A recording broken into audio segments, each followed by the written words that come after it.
kanat beda alaina panika wajib atas kaula sadaya riayatul ibili tining nguan ontah. Fajaat maka datang naubati ponapa giliranna kaula. Farawwahtu maka lantas mama sok pasyara kaula hadaka al ibil bi asyiin edalem bekto sore malam atau sore. Fa adraktu maka mangki pasyara kaula Rasulullah dakka Rasulullah sallallahu alaihi wasallam mangki qaiman hale orang semanceng yuhaddisu saybutebuan pasyara Rasulullah annasa dakka manusia wa adraktu ben ngoleh pasyara kaula min qaulihi dari tabuna Rasulullah sallallahu alaihi wasallam ropana tabu ma min muslimin yatawadda fayuhsinu wudu'ah. Jadi pada hadis riwayat Uqbah bin Amir radhiyallahu anhu. Perlu diperhatikan di ngakir ya, kalau bengsek sama. Apa yang dikatakan beliau Uqbah bin Amir? Kanat alaina riayatul ibil.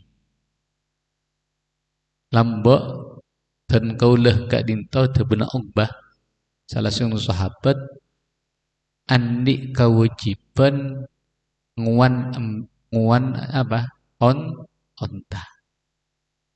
Tugas Uqbah bin Amir ketika zaman Rasulullah itu adalah nguanaki ontana Rasulullah. Paham masalah khidmah? Rata-rata semua sahabat itu punya tugas pengsebab. Pada sebagian nguan ontana Rasulullah iblis sodokoh. Pada si tugas misalnya onta tompakna Rasulullah maka bangga saja pada si mobillah Rasulullah pada si bagian nekuk sandallah Rasulullah pada si bagian nekuk siwak Rasulullah pada si bagian nekuk apa mondut ainga udukna Rasulullah. Semuanya punya tugas. Pada si tugas abri minyak ro'om masjid berdupa masjid. Benar. Artinya setiap sahabat itu ikut andil untuk khidmah dekat Rasulullah. Ini pentingnya khidmah. Makanya kalau benar ke khidmah, bagaimana suksesnya para sahabat?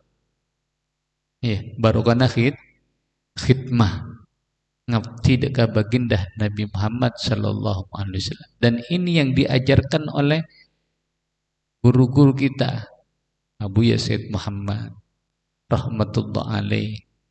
Tung situng siapa? Jangan carwa anik tugas. Pada bagian amasa 10 tahun beri muka masak terus. Bagian nyopir pada kok 10 tahun nyopir terus. Bagian AKBT 10 tahun beri muka AKBT terus. Tak pernah minta henti ya. Tak pernah meninggalkan amanah. Kalau sudah ditetapkan bakna tugas syariah. Selama beri muka hijriah terus. Pada si tukang katib sekretaris toles. Pada si tukang mecet kayak abuya. Mong mecet ya 2 kali bukton. Malam pada abuya saren sampai subuh. Mari jira pukul petok Abu Ya sari istirahat sampai pukul 10. Mecet. Waktu nanti dong mecet. Kira-kira kelar aja mana. Selain tedung nyaman, benar mecet Abu Ya. Payah aja. Payah. Tapi itu pendidikan kita seperti itu. Khidmah. Untuk melatih keikhlasan. Pada nebari. Untuk Rasul Kristus bermiki. Betul? Telok ar-raghbah, kemudian as-sidqu, kemudian al-ikhlas. Saya nyari ikhlas kita saya malarat. Dengan apa? Maksa ambek bermacam ikhlas. Bodoh lambak Abu Yara andi ano. Kak cerita amal ibu nah tahu pentingnya khidmah. Abu Yara andi mazro'ah, andi kebun. Kebun nan jaraknya dari kota Bekas sekitar 30 kilo. Beda sempurna nanam apa, nanam ternya apa, bisa. Setiap minggu engkau ngatraki cakanca yang kebetulan tugas aja ke di tempat itu, di tempat di tengah-tengah padang Sahara. Menibadian dia, ide nyaman, banyak tetanggana. Di saat tengah alas, tengah padang Sahara, ngapes ke gunung, ke kanan tuno. Tiap minggu engkau antaraki. Bedenak anak si tugas desa. Saminggu, mari jira teraki ekoni ngatraki boleh. Kente. Tugas kente boleh. Kente boleh. Ada. Kemudian Abuya adik dalam sekitar dalam yang mana di dalam rumah itu adalah keluarga Abu Yasin Muhammad rahmatullah alaih. Berdalam daerahnya mana Tontobawi sekitar dari Mekah masih di tanah haram dari Rusaifah dari Pondoklah dari dalam Abuya sekitar 4 kiloan. Buya punya rumah di sana. Di sana ada santri yang jaga. Memang ditugasnya bisa. Ben santri dia ngaji bermah katipon apa ngacina. Ngaji nomor 10 Abu Yara. Ekoni ngaji gantian.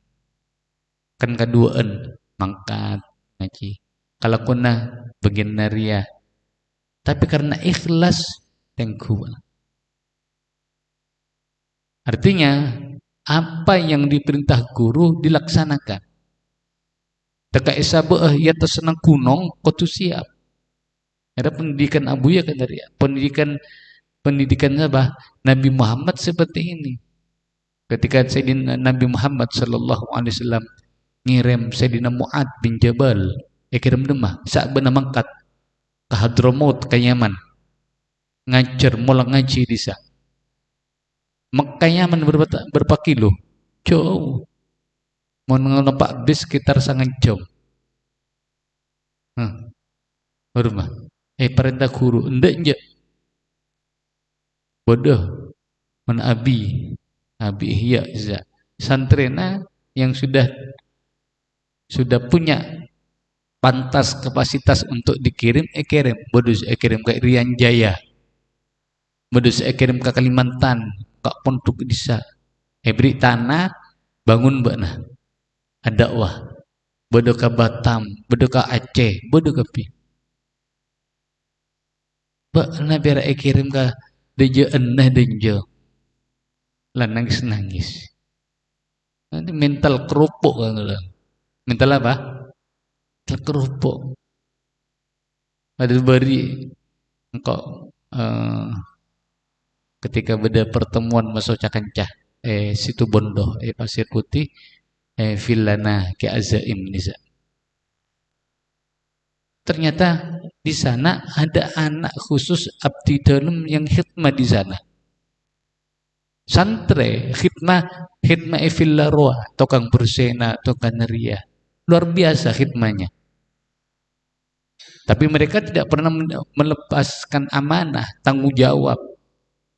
Maka nampaknya kenapa kok orang-orang lambat ada, orang-orang syahid masuk sukses, ya sukses artinya ilmunah nafi barokah karena gelak bil khidmah, bil khidmah.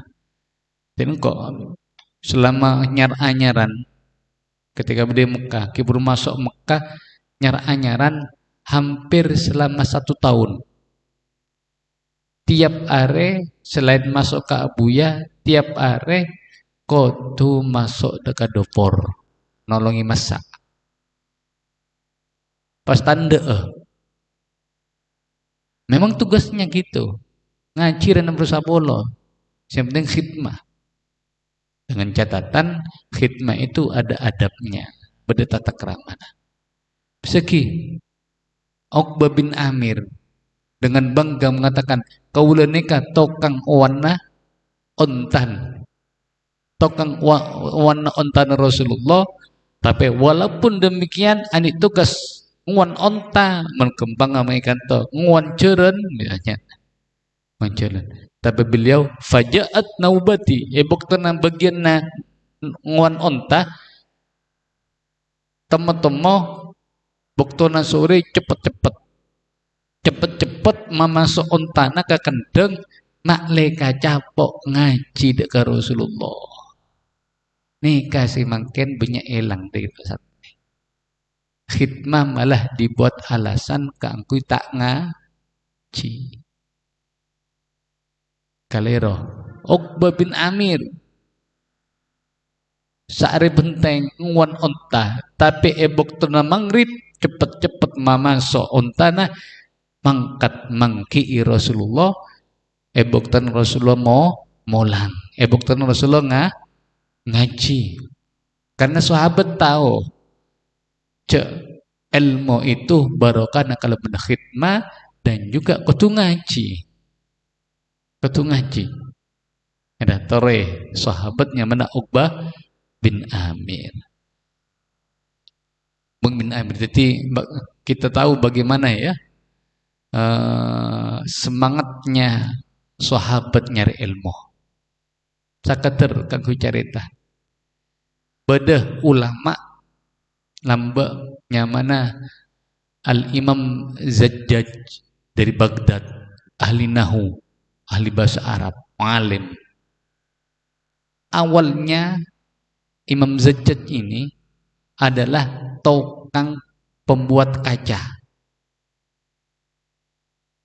tukang apa? AGBK kaca yokir kaca tukang. Tapi karena keinginannya ada ilmu, semangat ada ilmu, beliau sampai bisa jadi orang alim terkenal. Imam Zajjaj ya. Terkenal kitab-kitab nahu Al-Imam Zajjaj dari Baghdad. Adik gurunya mana Al-Imam Mubarrid. Siapa? Bermacari tanah. Mak bisa Al-Imam Zajjaj tertarik ngaji dekat Al-Imam Mubarrid.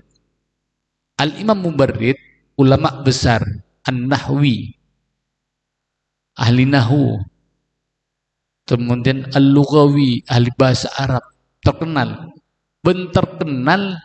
beliau itu sangat ngormat dekat ilmu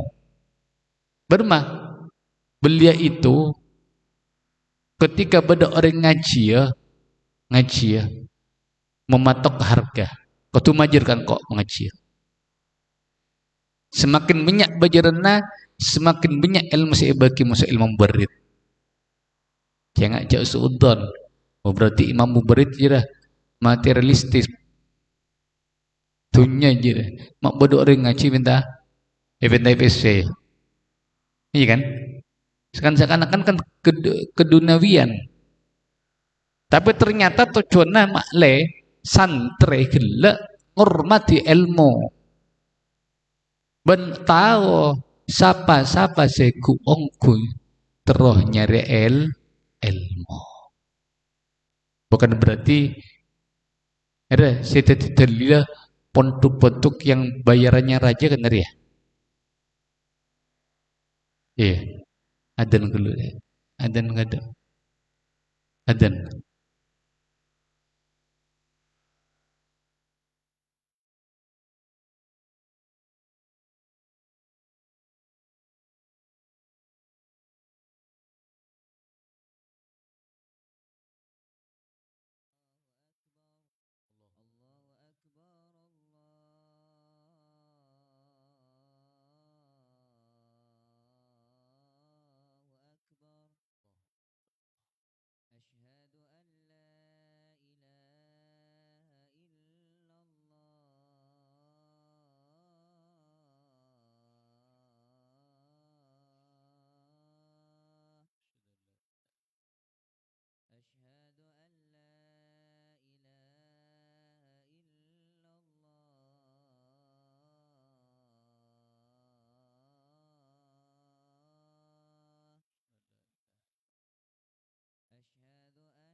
Beli gila Al-Imam Mubarrid masuk Imam Zajjaj. Ketika Imam Zajjaj cerah dia kaki taruh ngaji ya kat ilmu Mubarrid, maka Imam mengatakan bana kutu majer kan kok. Engki majer aku. Akhirnya sepakat majar tiap hari hitung dirham. Ngaji lah. Ngaji tiap hari majar hitung dirham. Ngaji sampai alim. Subhanallah, ketika sudah alim, ilmu na Imam Zajjaj barokah. Kenapa? Langsung pangajar situng madrasah terkenal di Irak. Jadi guru begitu ustadz kembangnya. Nah, ketika sudah selesai ngaji ke Imam Mubarrid, ngajar madrasah Riyah, pertanyaannya apakah Imam Zajjaj berhenti apa ring obeng dekat Imam Mubarrid apa enggak? Ternyata tidak. Dia itu berjanji. Tetap engkau apa ringa obeng ke Imam Mubarrid walaupun saya sudah tak ngaji. Abri tiap hari hitung dirham sampai beliau jadi ustad, tetap abri. Baru karena abri ka guru, abri ka guru, bukan gurunya itu mata duitan, enggak. Ternyata Imam Mubarrid itu apa? Terong ngajarina ce ilmu larang. Ilmu larang. Bak nam tak ngere ilmu tak bisa. Akhirnya baru karena gelak beliau mengatakan kaula dikenal masa raja khalifah. Sampai khalifah ngutus Imam Zajjaj pakon ngajari putrana. Mana ngajari putrana raja? Tambu sogi. Tambu alim, tambu sogi. Ketika beliau sudah menjadi orang kaya, beliau itu mengatakan, engkau tak beri sak dirham boleh, tambi abri 30 dirham. Deka guruna. Enggak, cak suudon. Ini contoh ulama yang menghargai dekat ilmu. Ngargai, maka nak hargai ilmu. Buat nama kita pada hargai. Peser ya, benar berarti ngargai ilmu. Saboran bulanan. Ada kau tu belajar. Apa sebagai bentuk ngargai nambah nang dekat ilmu. Jadi bulanan ya, semun dia perak petong polo lema, maka paka ada, bana adik tanggungan bulanan tiap bulan, nah paka ada, karena kewajiban kalau ben barokah majer bulanan bakna ria, bakna pasti, jadi barokah ilmu nah, karena kewajiban ilmu adalah larang. Betul, ulama tidak mentarget mengedel bab fikih dibahas. Apakah boleh seorang ustadz, seorang guru ngaji menetapkan harga? Oleh napa muten? Oleh. Jawaz sebenarnya para ulama oleh. Tapi ilmu barit gela ketika menetapkan harga gela seorang majer bukan berarti teroka obengatan. Mak ngajari santrena mak leh ngargai deka ilmu dia kutu argai karena bermacara nang nekuk kitab bermabana betul nang ngaji bana berma kutu argai ilmu beli boleh biqadri ta'dhimika li syekhika tahsulul ifadah teman Abu Yazid Ahmad kalau ben kadar ukuran takdim mabakna dekat guru nabakna sahibul ilmi si andi ilmu, maka disitulah kita akan mendapatkan faedah. Nah, dia beli gelak dari sini kok minta kanak-kanak pas senang khidmah apa sih perintah guru toroe jaga khidmah ini dijaga beserta adab-adab. Bukan berarti pas gara-gara khidmah pas tak ngaji. Ada. Babin Amir kahuru mama soah. Karena lemari yo. Baginna bertanda sampai sore maring mon ontai pakapuri pamasuk ke kandang langsung mangkat. mangki kanjeng Nabi dalam keadaan apa? Khutbah. Dalam keadaan apa? Khutbah. Apa tibuna kanjeng Nabi? Mata dak min muslimin tining orang muslim. Yatawaddau se'awudu pasira muslim fayusinu maka lantas mapekus pasira muslim wudu'ahu daka wudu na muslim. Thumma maka kare-kare yaku memancing pasira muslim fayusalli maka lantas asolat pasira muslim kela rakaataini dak kedua rakaat atau benar kalaban dua rakaat mukbilun sengatep pasira muslim alaihima atas rakaataini biqalbihi kalaban atena muslim wa wajhihi ban fatanna muslim. Ya, maksud semua yaitu fatanna ruah. Tadi luar dalam khusyuk ngadep ke Allah. Illa angin wajibat panika ngauleh lahu ka angkui muslim atau wajib wajibat panika wajib lahu ka angkui muslim al jannatu panapa swarga. Setiap berdoa dengan muslim awudu. Epa bagus wudu na tak luka furu. Epa sampurna sunnah-sunnahnya. Lantas berdiri melakukan sholat 2 rakaat. Yang mana sholat sunnah wudu. Khusyuk ate masa betena betul-betul khusyuk ngadep ke Allah. Maka orang itu akan masuk surga. Ingat Sayyidina Bilal. Sayyidina Bilal tikani sareng Rasulullah ya Bilal kok mak nangal mak ngiding suarana sandal lebek nih surga. Apa amal lebekna? Lantas bila mengatakan ya Rasulullah ten kaula tadi amal napa cuma ten kaula setiap mari awudu langsung afojang 2 rakaat. Nah dah mungtar masuk surga pak istiqomah. Nah, sholat sunnah wudu itu tidak harus dilakukan kalaban sholat tersendiri, enggak. Bakna awudu ke masjid, sholat sunat tahiyatul masjid, maka itu sudah dapat dekat pahalana sholat sunnah wudu. Bakna awudu ibungkona, mangkat ke masjid ternyata sudah qomat, abojeng sholat fardu, maka bakna berarti juga oleh kencaran sholat sunnah wudu. Jadi tidak harus dilakukan dengan cara sholat tersendiri. Ya, bisa include masuk dekat sholat sunnah selain. Fakultu ma ajwad hadihi Allah subhanahu wa ta'ala alam. Subhanakallahumma wa bihamdik asyhadu an la ilaha illa anta astaghfiruka wa atubu ilaik. Allahumma shalli